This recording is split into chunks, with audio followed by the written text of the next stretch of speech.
Alright, I'm pretty excited to introduce the Elementalist build that I've been using to farm rifts and do general open world content. Just to clarify, this is not the Celestial build I mentioned in my community tab, that one is coming in another video.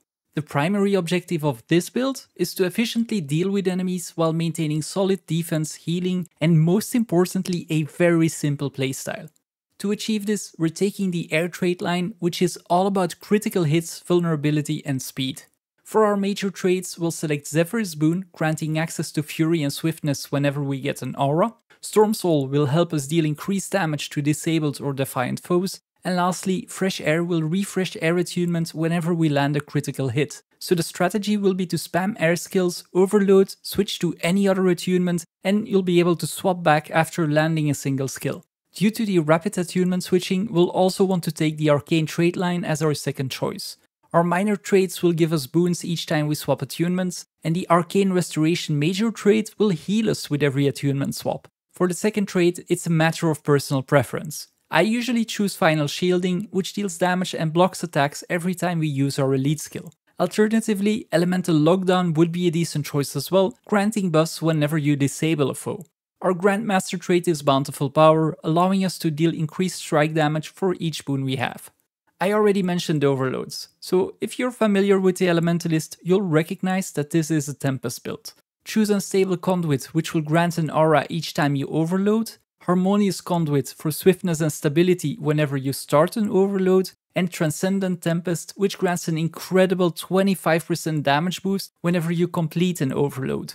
As for your utility skills, these are rather flexible and depend on your preferences. If you want my recommendation, which is an all-purpose setup, I would go with Signet of Restoration to gain health for every spell we cast, Signet of Fire for extra critical hit chance, and then Feel the Burn, which is a shot that deals damage, grants smite and a fire aura, as well as Aftershock, which is another shot which deals damage, provides you with a magnetic aura, protection and Aegis.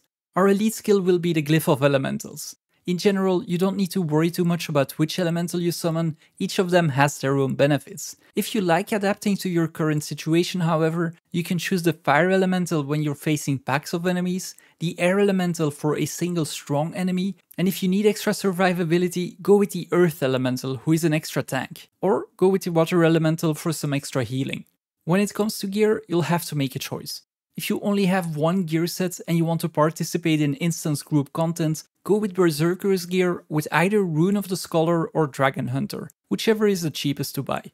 If you have the luxury of crafting an open world set, you should consider either Marauders for some extra vitality or Knights for extra toughness. Either option will significantly increase your survivability and allows for more room for mistakes.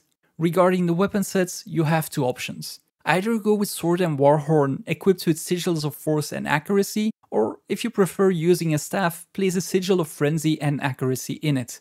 Staff is really great at tagging in the open world and is decent when playing solo. I myself prefer Sword and Warhorn when I'm solo, as I feel like it has more tools to work with.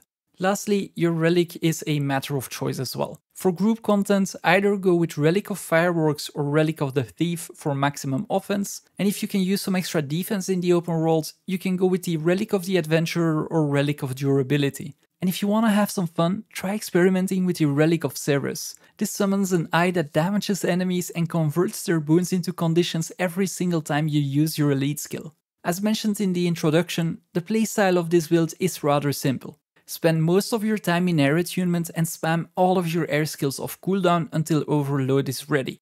When it is ready, start channeling it as soon as possible. Air overloads will strike lightning all around you without even needing to target a specific enemy.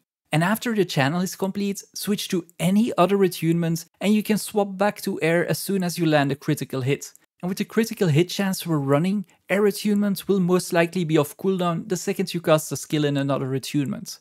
The choice of attunement after overloading air depends on the situation. If you just want extra damage, go with fire. If you need healing, swap to water. And if you could use some extra defense, swap to earth. In summary, the strategy is simple. Spam air skills, overload, switch out, land a critical hit, switch back, and that's it.